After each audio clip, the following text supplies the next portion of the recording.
Welcome to MarkWHO77, the new interview program here on the 77 Publications YouTube channel. I'm your host, Mark Baumgarten. You can probably listen to me and probably know me from MarkWHO42's universe. With me is Vicky Jakubowski, also of MarkWHO42's universe. And to round us off is Ben Cullis, the editor-in-chief of the 77 Publications. Hi, guys. Howdy. So today we've got a really good show. I think it's our second show. Wow, we made it to 2. Does it come with a free gift, Mark? Do we get a special free gift? You get a spinner. No. Spinner was on 1. You get stickers that stay on your arm and never come off. Yes. Oh. Yes. Mach 1. Well, I am Mach 1 now that I have a bionic part. No comment.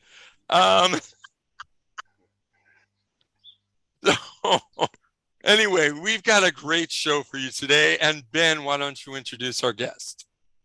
We've got the one and only Mike Collins. And Mike is a fantastic guy. I've seen him at various shows, read his work for years and years.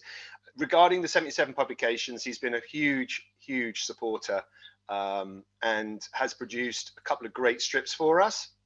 He did one in issue 5 called, and I've just forgotten it. Oh, that's not good. How can you forget? I'll tell you. Darling. I know which one he did. About the aliens, I think it is. Oh, okay. You want to take that over again? Something aliens something, I think is the title of that one. People might know the reference. He's doing a much shorter titled the second strip for us called Matilda. Yes, it's much easier. Much easier to remember than and God, I can't think of a story either. Secret of the Alien. Thank you, I did it. Yay! I know the secret of the alien. I know the secret of writing stuff down before I start. Yeah, that might work. That's what Vicky is thinking. She's thinking that. I'm not being accusatory. 2 episodes in and we're already having fun, folks. Okay, so let's bring on our special guest, Mike Collins. Welcome, Mike. How you doing? I'm doing grand. Thank you very much. All right. How about yourself? I'm doing well. We were talking about the weather. Were we talking about the weather earlier, Ben? Yes, we were. We always talk about the weather. It's what we're famous for. Yeah, it's what MarkWHO42 does. Now that we're on MarkWHO77, we're going to continue the fun. Not? What's the weather like by you? At the moment, it is absolutely gorgeous. Absolutely gorgeous. We have no idea how to cope with that. We're used to rain. Rain is good. Rain is normal, but sun, Mm-hmm.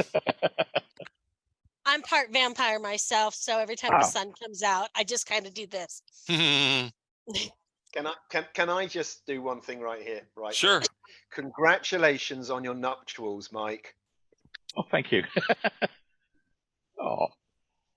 Congratulations. Hey. Where was my invite? I'm touched. And the airfare. All right. All right. We're going to start off with the hardest question that we ask. What is your background? What are major life events in your life? Who is Mike Collins? In 2 minutes or less. Well, yeah. In 2 minutes or less. Okay. I'm kidding. I am. Take your time. I am one of those people who, right from when he was very little, just drew on anything, steamed at windows, scraps of paper, whatever I could get my hands on, I drew on. I've always said that this isn't a job. This is actually a medical condition that I've monetized. I have to draw. And so all the way through school, I did lots of stuff for the school, graphic stuff and what have you. I went through and did loads of art courses. I used to do a comic strip where I'd make fun of the teachers, and unfortunately, I'm pretty good at likenesses, so they knew who they were. So that was the problem. So inevitably, when I went to university, I studied law. But of course, it makes absolute sense. Oh, so you know what I was talking about at the beginning about getting your audio confirmation. Yeah. Yeah, well, yeah, to be fair, my parents sort of said that I come from a small town in the Midlands called West Bromwich, and they said that, you're not going to do anything coming from here. I mean, Right. the last people that we knew that had come from there that were successful were Wyatt Earp's parents, and they had to move to America.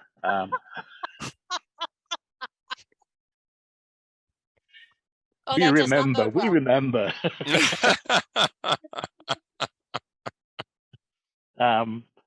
But I think it was like my first year at law school, and I read an interview somewhere with John Byrne, Mhm. and it turned out he was from West Bromwich as well.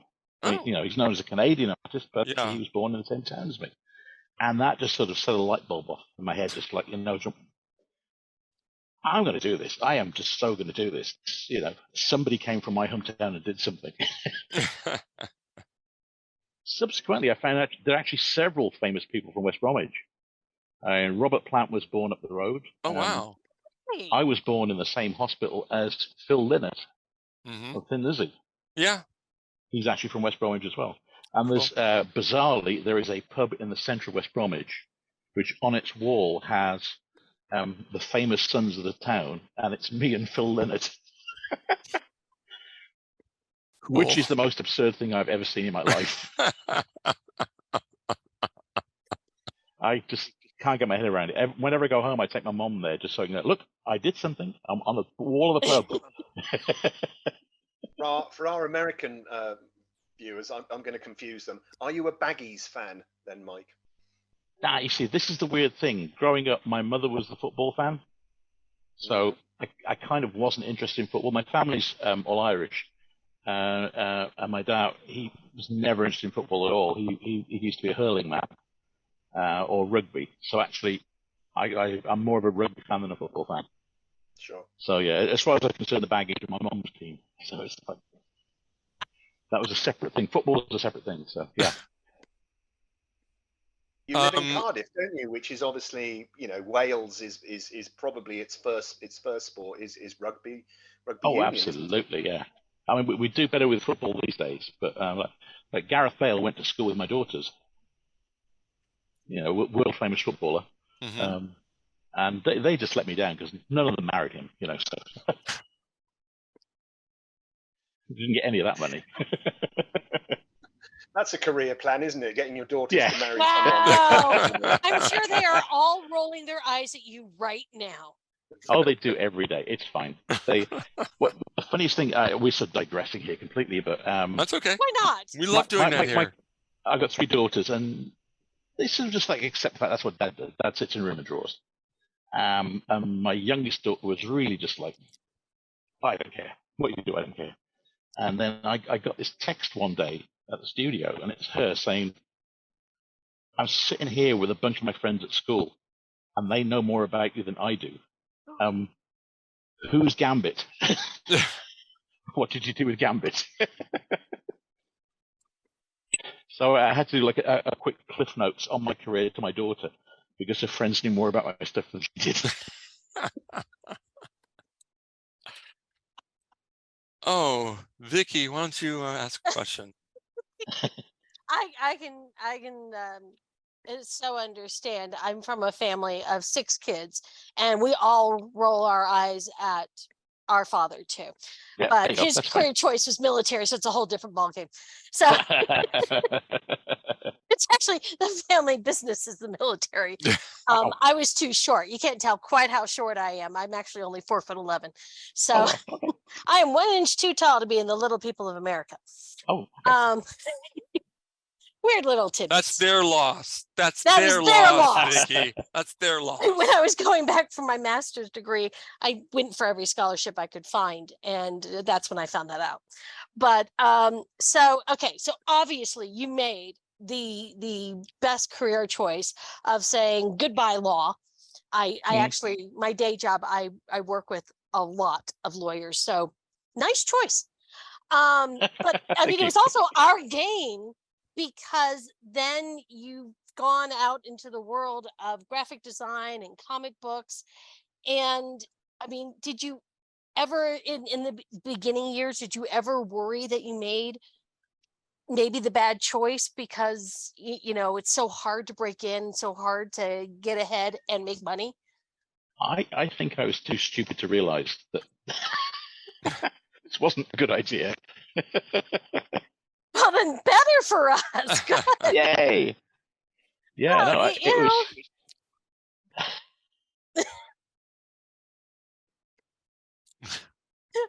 I'm sorry, you are a riot, or what we would call in my neck of the woods a hoot. Oh, thank you so much. And that is a compliment. So, Okay. so clearly this is your passion. Yeah. It's not just a job, it is your passion. Um, what sort of things? I mean, share with our viewers, you know, what sort of things have you done? Just Oh, short wow. list. Shortlist. Well, for Marvel and DC, I've drawn pretty much all of the key characters at some point. I've never had a long run on anything, but I've done. I'm like one of those actors that turns up on Castle and Grey's Anatomy. So I'm basically the equivalent of those guys. You know, You're the I know that guest face star. from somewhere. Yeah, I'm the guest star. You know, but I'm never the murderer because that's always a better known actor. So you know. Yeah. Well, you have worked on some really impressive projects. I mean, just some of the big names are Doctor Who, Harry Potter, like you said, all the DC, a lot of the X-Men, Judge Dredd. Yeah. How do you deal with the challenge of using an existing character, making it your own, and dealing with the fans? Oh. Well, the thing Loaded is, question. It is, but I'm a fan myself, so I just have a ball playing with all these toys. It's great, and it's the same with working on Doctor Who. Is that I'm just getting to play with a bigger toy set. You know, when I was a little kid, I would draw comic strips featuring the Daleks, and this is me like 8 or 9 years old. And then these days, I get to storyboard the TV show where they put the Daleks where I've drawn them. Ooh, which power! You can't imagine what that does to your head when you just wander on and go. One of the episodes I worked on, it was the Magician's Apprentice, which is familiar, the two-parter. Yeah. And there's a Dalek base, and I got to visit the Dalek base and was looking around the set where the director said, "Oh, do you know what? What'd be really great is if we were doing this as a big budget movie, when we have the big explosion at the end, one of these beams, I put these big beams they built across it, one of those would fall down and smash a Dalek." And the director, Kerry, was saying, do you know what? They're not going to let us do that. And then she paused and went, put it in the storyboards anyway. You know. And anyway, so a couple months passed because I was working far ahead on stuff. And I get this phone call saying, can you come to the studios today? We're shooting. So I go down there, and Kerry's there, and she said, you know, you've got to come and you've got to watch this. I go, why? She said, just watch this. And as I'm standing there on the sidelines, I'm just out of shot. The base is exploding, and this beam drops and blows up a Dalek. And she looks over me, as a thumbs up, goes, there you go, that was your shot. So if I've done nothing else in the world, I've destroyed a Dalek. Yes. Yes. Excellent. For someone who's obviously a Doctor Who fan yourself, then Mike, it must have been extraordinary when you realised that actually the centre of the Doctor Who universe was your hometown, not your hometown, but the town where I've lived for like nearly 40 years. Hometown. Yeah. Oh, extraordinary. Yeah, it was amazing. And I'd have a thing where I'd be drawing the Doctor Who magazine comic strip in my studio down Cardiff Bay, and I'd walk out in the evening, and they'd be filming an episode, literally outside the door. So yeah, if you live in Cardiff, you're going to bump into Doctor Who at some point. It's just there. It's everywhere. I'm feeling a relocation coming on. and until it closed, unfortunately, of course, there was the Doctor Who Experience, which was one of the best exhibits I've ever seen in my life. Really, very good. The great thing about the Doctor Experience was that as soon as an episode had aired, all the props from that episode were sent down to the Doctor Experience. So basically, you could watch. So kids could watch an episode, and if they thought, "Oh my God, that was such a great monster," they knew that the next week they could go down Cardiff Bay, go to the Experience, and see the actual monster there. And for us older fans, of course, they had the costumes from the Zarbi from you know, Yep. episode 4 or something, didn't they? Yeah, You know? and they had Bessie, you know, John Pertwee's car. Yeah. Yeah, I found it very moving. I found it very moving looking at the costumes and thinking that, you know, someone who I idolized would have worn that day in, day out for months and months and months working. Yeah. You know, extraordinary. Mike, continuing on with Doctor Who, Okay. your experiences with Doctor Who magazine. I think the first 2 things you did, you actually wrote Prophets of Doom, featuring the 6th Doctor. And I got to tell you, I loved the Slaughterhouse-5 reference in there. The Tralfamadorians of Vonnegut Prime. Perfect. That was great. And Claws of the Clothy with the 7th Doctor. And I enjoyed those. I actually reread them last night.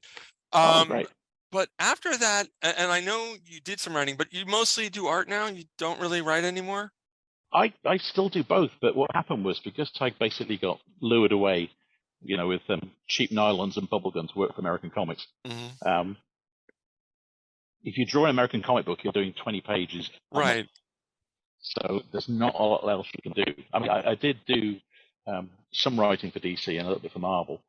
But I mean, for DC, I did Peter Cannon Thunderbolt for a year, which I did write and draw the whole thing.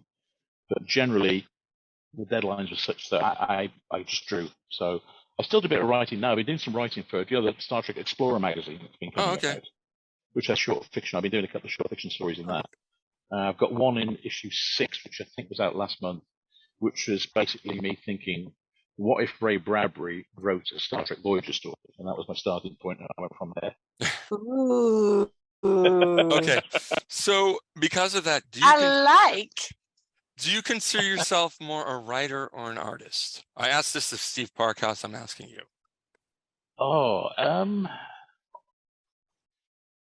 I don't know. I'm both. Okay. Depending on circumstances, I'm both. I mean, generally, if I had my druthers, I would do both. I would write and draw everything that I do. But I also love the collaborative nature of comics, where I will work with a writer or an artist on a strip. And I know because I did write a fair bit for 2000 AD in their Future Shocks, short stories in there, and I worked with a whole variety of artists, and that was great seeing different people approach my material. So obviously in my head I had a way of seeing how it was going to be, but then seeing somebody else approach the material and coming up with what they did was just wonderful. I really enjoyed that. Okay. Cool. What was I going to say? Well, I was going to help you give your answer. Steve said he thinks of himself as a storyteller. Yeah, there we go. That's good. There we go. See, that's a perfect answer. If I ever ask this question, use that in the future anyone who's on the show, you can say storyteller when I ask you that question. It works. It fits. Well, funny enough, in the mid-late 90s, when about a third of Marvel's line closed down, so that's a big compression of the market. Unfortunately, all the stuff I was working on got cancelled. Now, had I been in New York, I'd have gone into the office and said, anything, go in and try and get some work. Yeah. In Britain, we really have 2000 AD, and there's a little bit else like Doctor Who magazine, but there wasn't a lot of material at that time. And I sort of basically sat down and thought, what do I do now? Do I want to go off and teach art? I mean, what can I do? And just had this like epiphany that basically my job was telling stories in pictures, and there's various ways of doing that. That's when I kind of fell into doing storyboarding, initially for animation and then for live action stuff, because I was doing that, as Steve says, the storyteller, but, you know, a storyteller in picture form. So that's the appeal for me. He's just doing that.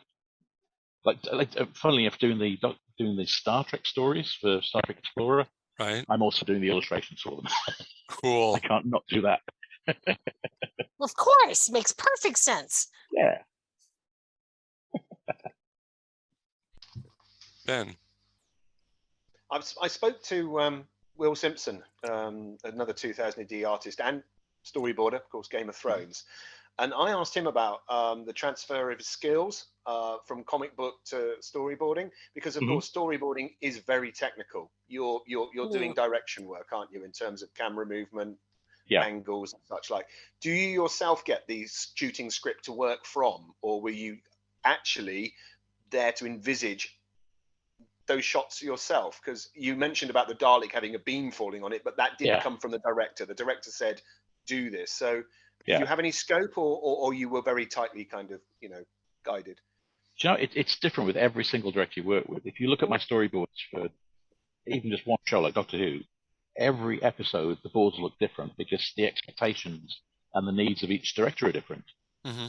Some directors want completely rendered artwork, others just want little doodles. So I will do what they want, and they each have a sense of how they see the show looking or how they have a way of approaching material, and then it's my job basically to visualize that for them. So basically be their conduit.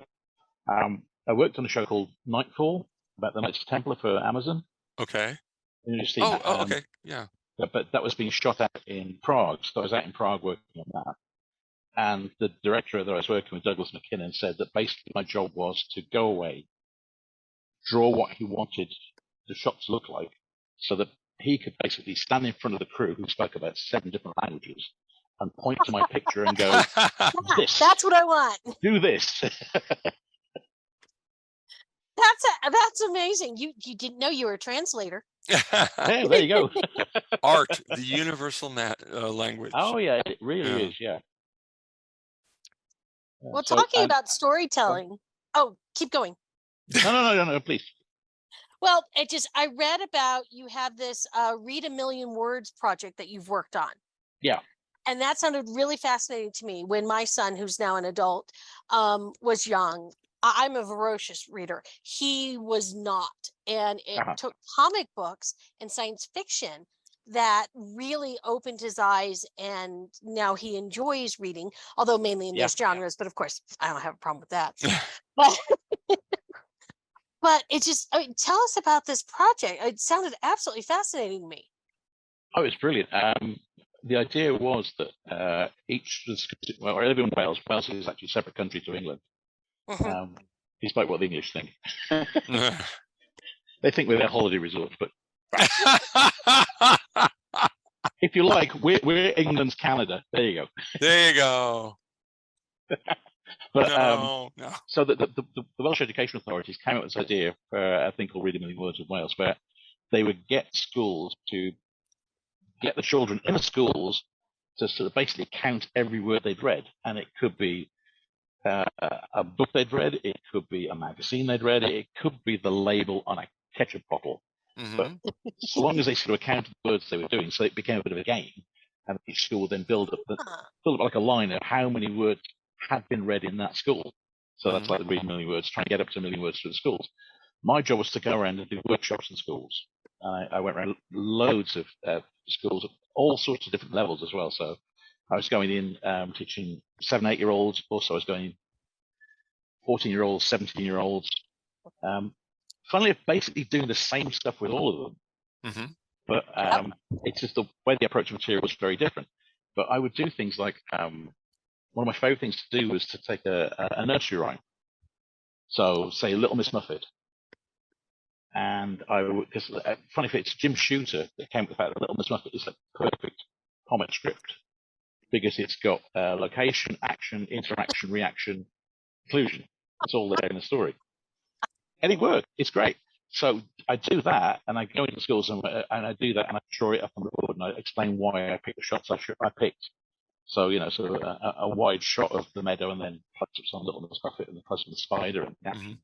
And then I get the kids, so I go away, and then a week later come back, and the kids would have done the next few frames of the story. Oh. And they'd be completely into it, and it's fantastic getting them to do that. Another one of the projects I do with slightly older children is I would talk for about an hour and 45 minutes, something like that, up until the first break in the morning. And I took them through the things I'd done. I'd draw on the whiteboard or blackboard, whoever was there, and I'd draw superhero stuff, I'd draw Godzilla, I'd draw whatever, and just get them really interested in the thing.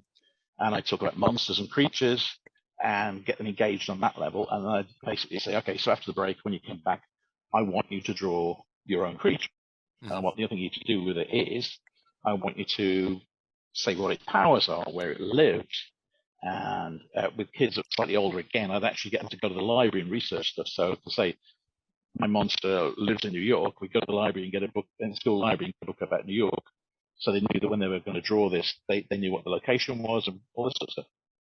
And then when they got that sort of sorted in the morning for the afternoon session, I'd say, okay, you're sitting next to him, you're sitting next to her. What does your character do with their character?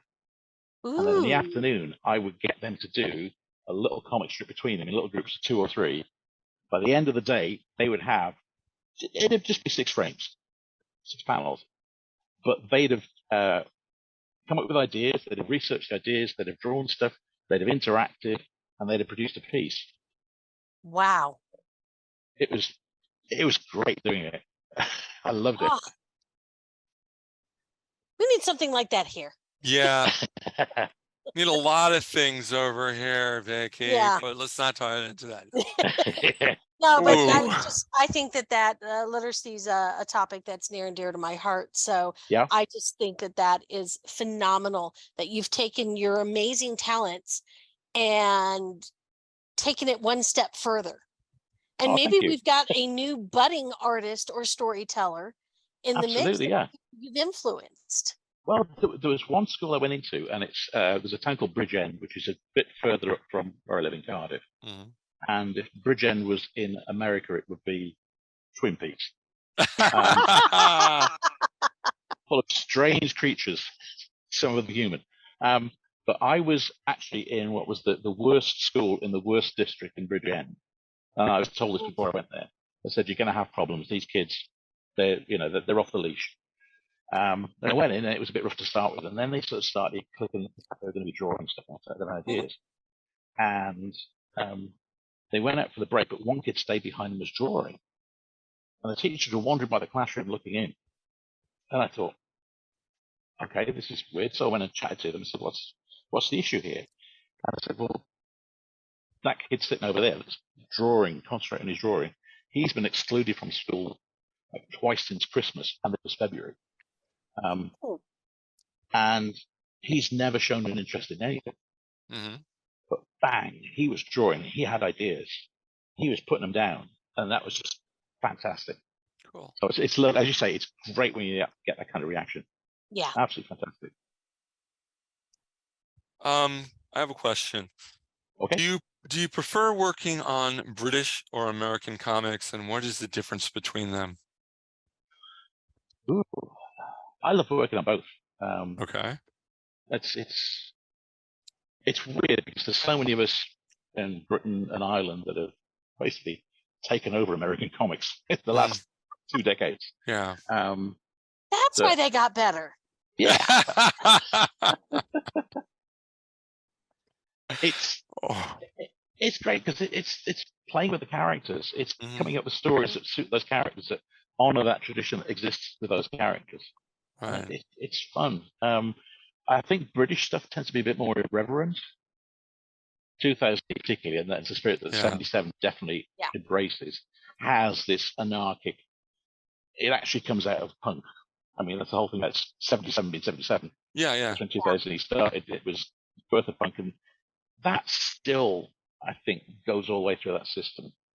And I love that. I mean, it was one of the things that I found when I started working for DC originally was that some of my ideas when I was drawing them out were a little rough because we were still doing the comic code at the time. Yeah. They were like, we're going to have to scale this back. You have to put his hand back on there. That can't come off like that. So, but yeah, it's British stuff I love because it's irreverent. The American stuff I love because it's big budget movies. It's just exciting, widescreen comics. It's a wonder to play with. I love it. Speaking of big budget movies, Marvel Cinematic Universe. I heard tell that you are a big fan of them. Yeah. What movies coming up or what projects coming up are you most excited about? Well, I recently saw Guardians of the Galaxy 3, and no spoilers. I'm seeing it tonight. Don't spoil. I'm seeing it tonight. Yeah, those two haven't seen it yet, but wasn't it fabulous? Oh yeah, and there's this scene right at the end where Yeah, exactly. Yeah.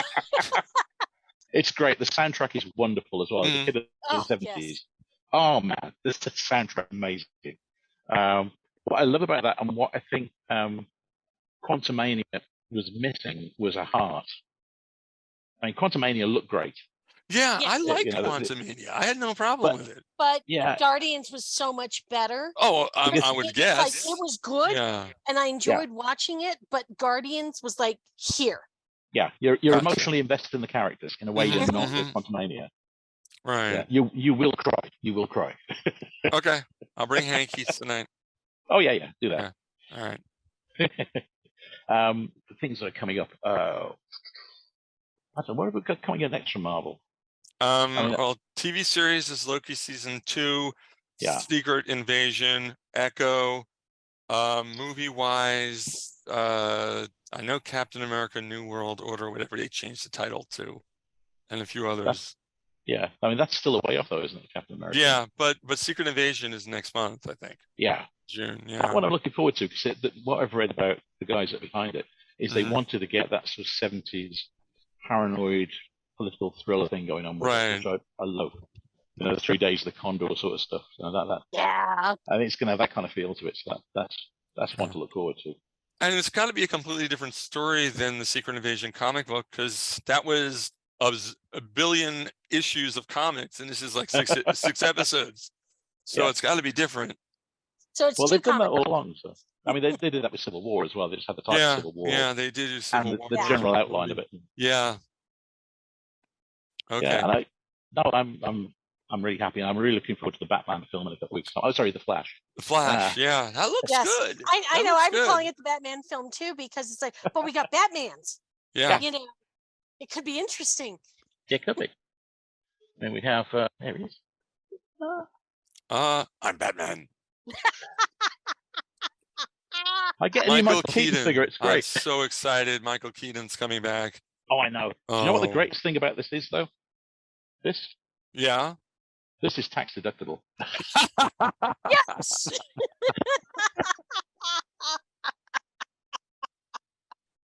My computer should be tax deductible by this point. I should buy a new computer and get tax off.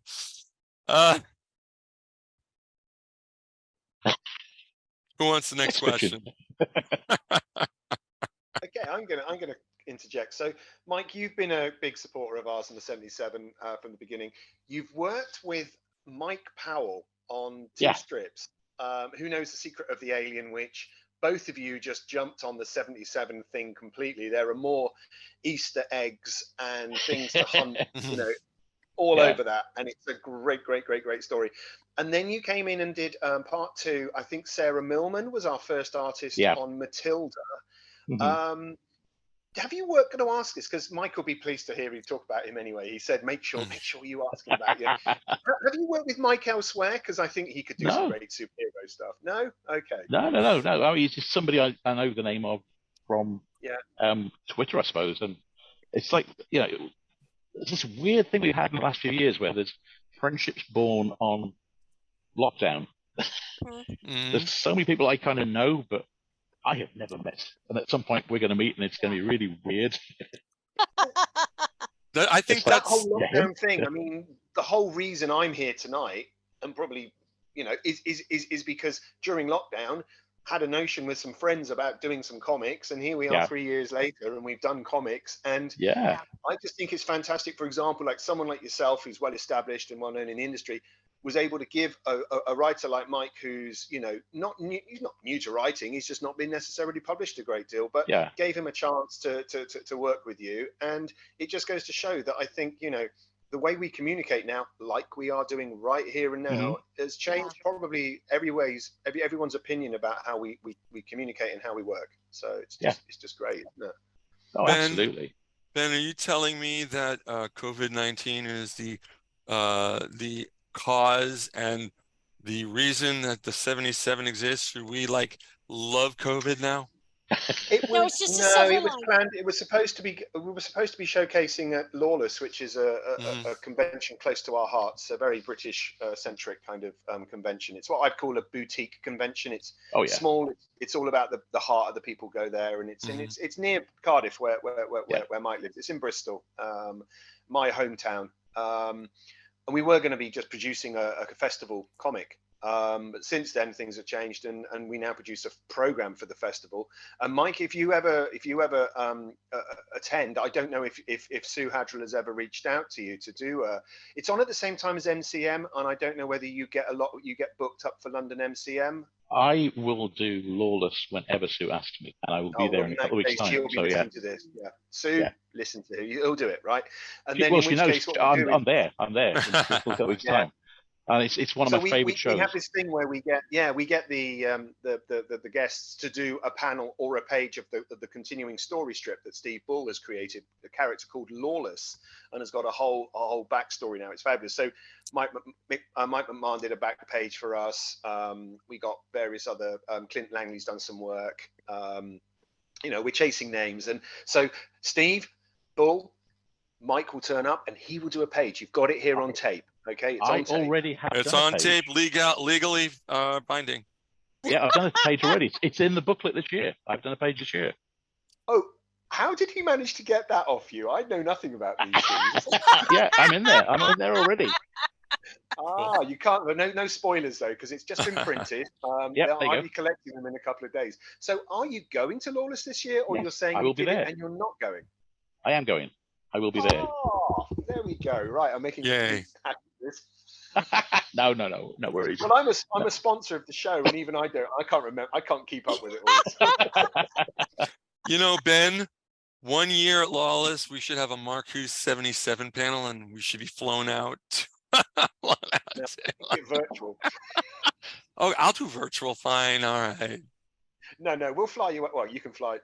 I don't. Yeah, but maybe if my new job pays a lot of money and stuff. I don't know. No.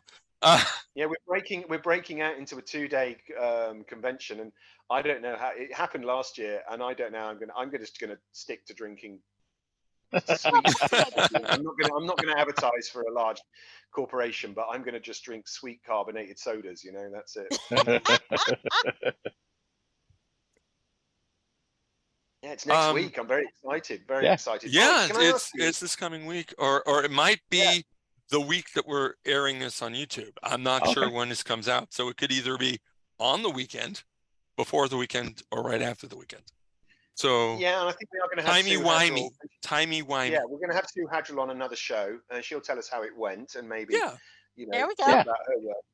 Yeah. So Mike, you guest at a lot of shows, I guess. Do you do the big American ones? Do you do over in San Diego? I've done San Diego once, and that was 30 years ago, because DC paid me to go out there. It's crazy now. It was crazy 30 years ago, so the Lord alone knows what it's like now. Yeah. One of the nice things about doing shows around this area is my stuff is known in Europe, so I get to do shows in France and in Belgium and in Luxembourg, and those are just wonderful. I adore doing those shows.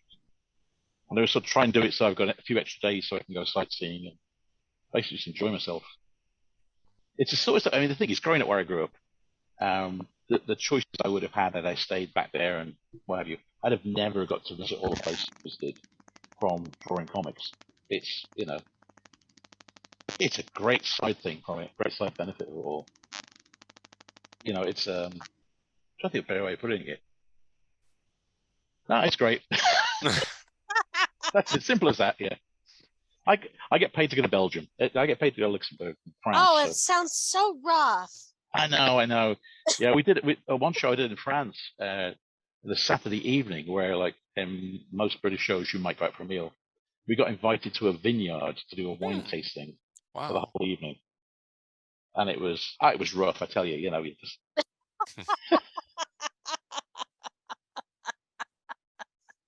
But that's what Lawless needs to do next. There you go. They need to add a vineyard. But instead of a vineyard, actually, you go to the pub brewery. Anyway, so you need to go to a brewery. A cider press. That's where I'll have to go. We're in there. There you go. There we go. Oh, I would love definitely. That'd be fun. Okay. I was talking to you about this, when we were emailing, and please tell me I'm pronouncing this right. You're working on the project of Croix Noir. Yeah. Yeah, did I say it right? Croix Noir? Yeah, Croix Noir. Yeah. Wow, I got it right. Can you tell us cross. Okay. Can you tell us a little about it and what your input is into it? I'm I was kind of the packager because there's a British music producer, guy called Mike Batt, who I'm not sure the Wombles made it to America. No, we didn't get that. I've watched it.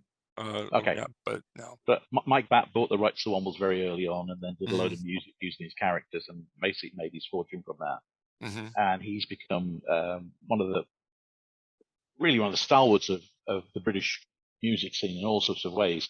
He wrote Bright Eyes for Art Garfunkel. Oh, okay. For Warship Down. Yeah. And he's written so much stuff and produced so much stuff.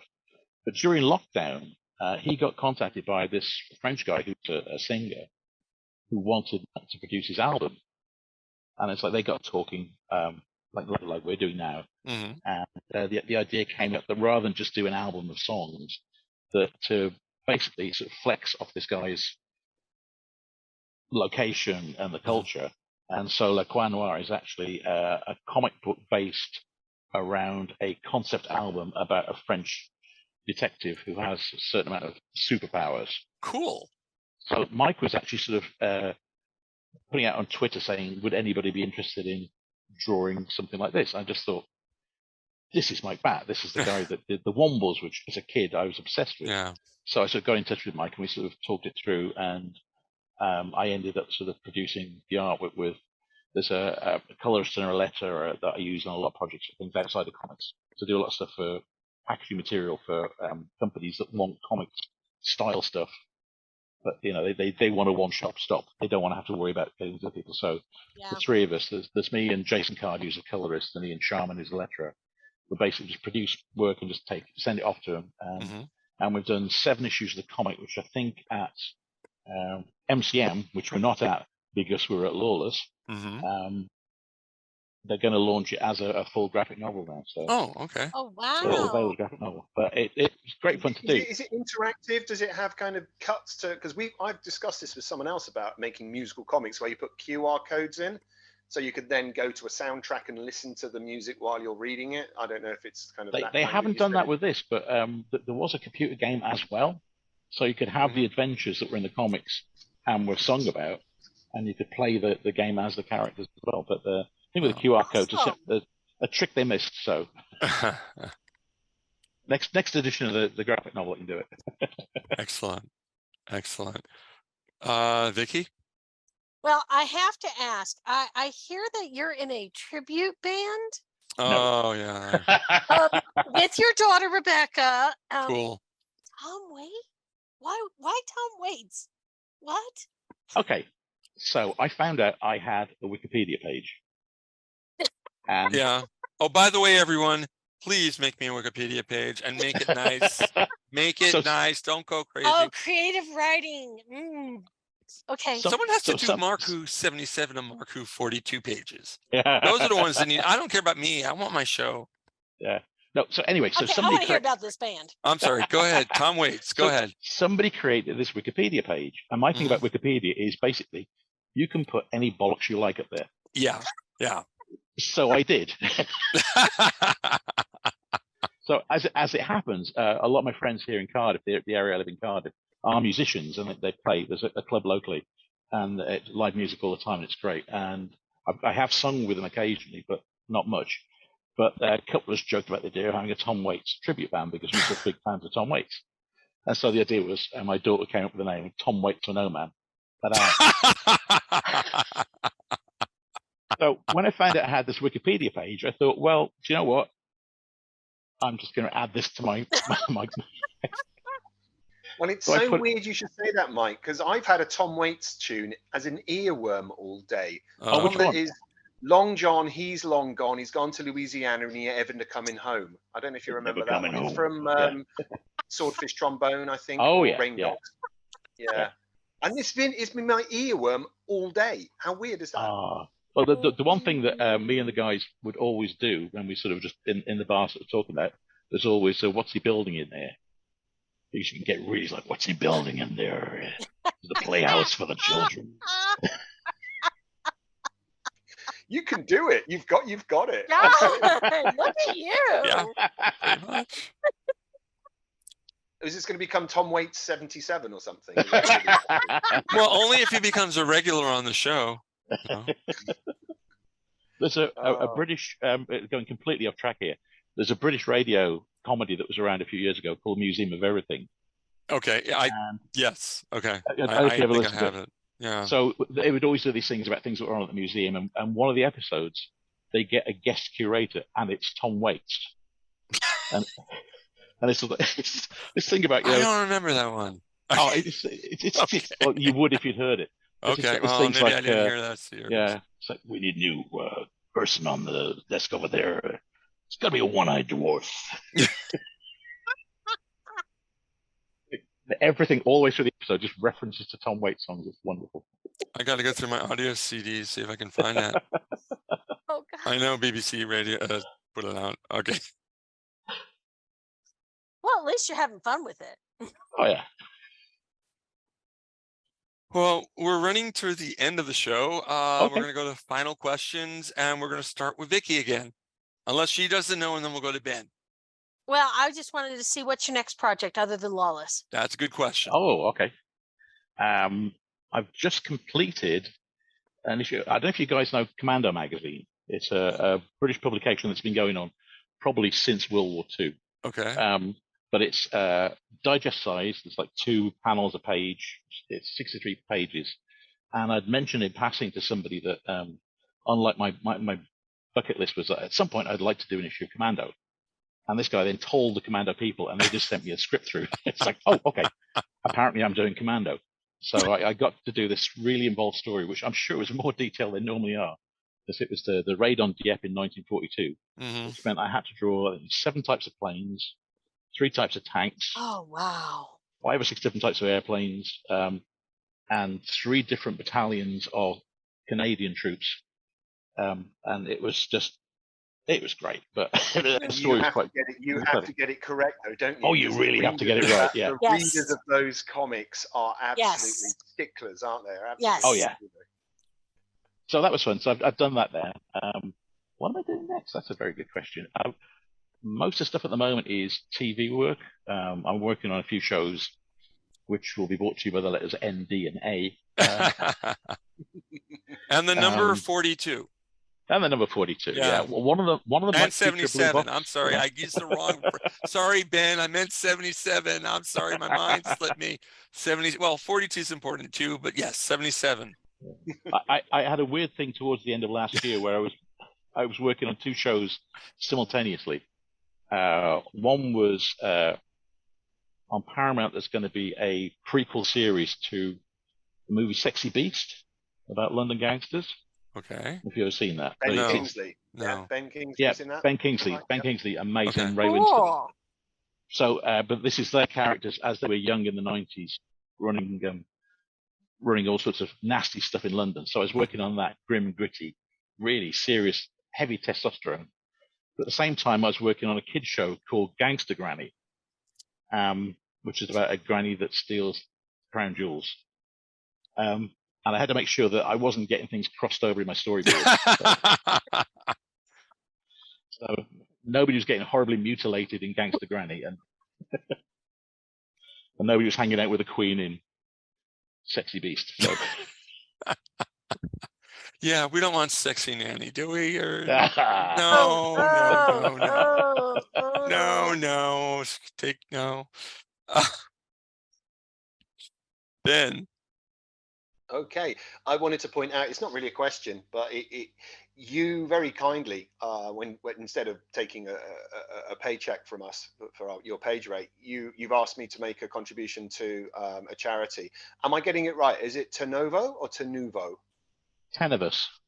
Tenebus. Sorry, Tenebus. Do you want to say a little bit about that? Because I think it's worth mentioning. It's a local charity here in Cardiff that deals with people who've got cancer, and the people that set it up originally all had family that had died from cancer, and they realized that you needed extra support. I mean, the National Health Service is wonderful here, Right. but you always need something else. And as it happens, the people that set it up, there were 10 of them, so the charity is called Tenebus. Oh. How'd you get that wrong, Ben? How'd you get that wrong? Well, I'm not wearing my glasses, which I think Oh, that's I told right. You're not wearing That's glasses. right. We knew that. What? You Where probably are thought you? it was a Welsh word, so that's fine. I know it's going to take years, but are you finally getting into your new studio? I know you moved studio and everything, and it's Oh, this is the thing. I've actually got the new studio. It's all set up. Unfortunately, that a lot of stuff I've done since November has been on that show with the blue box. And one of the problems about working on that show is I can't be anywhere public when I'm storyboarding. Oh, because stuff gets leaked. And unfortunately, the studio's great, but it's got a glass wall and people walk by all the time. So I have to do that work at home. So I've had a whole block where I've been working in the flat. I mean, the stuff I'm doing now, it's not quite so serious. So I've been going to my new studio and sort of working down there now. So that's easier. But yeah, for a while I just couldn't, because I found out that the tabloids read my Facebook. Seriously, this is a weird thing happening. That's cool. Yeah. And Jodie was announced as the new Doctor. Right. Which obviously I've been drawing it for months. Yeah. I sort of joked on Facebook that everyone's going to be really peed off with who the assistant is. Because it's a British actor called Chris Marshall, and for some reason... Yeah, oh, Chris Marshall, yeah, Death in Paradise, Beyond Paradise, yeah. I watch him, So the tabloids have said that he was going to be the Doctor. That was you? No. This is even weirder. If I said, as a joke, people are going to be really annoyed now when it turns out that Chris Marshall's actually the companion. Basically, ha, joke. It gets reported in The Sun as BBC Insider says... You are. You didn't know you were an insider, did you? Yeah. And then it got repeated in the New York Times. Oh my God, are you serious? Yeah. So basically, the New York Times copy anything. Okay. Yeah. A story that's in The Sun, the New York Times. Yeah, that's how far no, they that's fall. not right. It's not right. Yeah. So I have to be really careful about stuff. That they are just no more jokes. Huh? I said no more joking. I can't. I cannot joke. It's terrible. I mean, they could all blow up. So it's like no. All right. Well, let me do a little bit of housekeeping here. Please join us for more of MarkWHO77. We love doing this show. We're going to keep it going on the 77 Publications YouTube page. If you want to listen to my show and Vicky's show, go to subspace.radio. We're on 7 days a week, MarkWHO42's universe. And you can hear us on our extended podcast version, the MarkWHO42's universe podcast, which is available all over the interweb thingy, Audible, Pandora, just everywhere, Apple and Google as well. Ben, for the 77? You can get your 77 merch, comics, and all lovely shiny things from the 77comic.net. Excellent. And the Kickstarter campaign that's going on right now, Ian Gibson's Lifeboat. June, yeah, we got Ian Gibson's Lifeboat. Yay. And Ian has said that he's absolutely thrilled that this project has come eventually to fruition and will be published. Couple more weeks to come in on it, and there's 4 pages of artwork still available. So as of the 20th of May. Yeah. Okay, so go look for Ian Gibson's Lifeboat on Kickstarter. Excellent. It looks gorgeous, absolutely gorgeous. I've seen. Can you show a picture? Are you allowed to show that screen there? Yeah, I've just had the artwork returned from the printers. Oh. So I've got the originals. So wow. That is beautiful. Look at that. That is amazing. Oh. Yeah, and the great news is that Ian has been unwell. He's on the mend. He's back at home. He's in contact with us and is comfortable at the moment. So it's all great news. So here's to you, Ian. All right, if you're watching this, you take care, and me and Steve will be in touch soon. All right, Mike, I want to thank you so much for coming on the show. Mike Collins, everybody. I'm glad you're here. I'm Doctor Who you're involved with. That's kind of cool. No, Mark Who. Yeah, don't tell Russell that we took the diamond. All right. So before we we had this before, no, I guess it was after the Tom Baker series. So I guess we did. Before we go, I'd like to thank Lestat for creating our title sequence once again.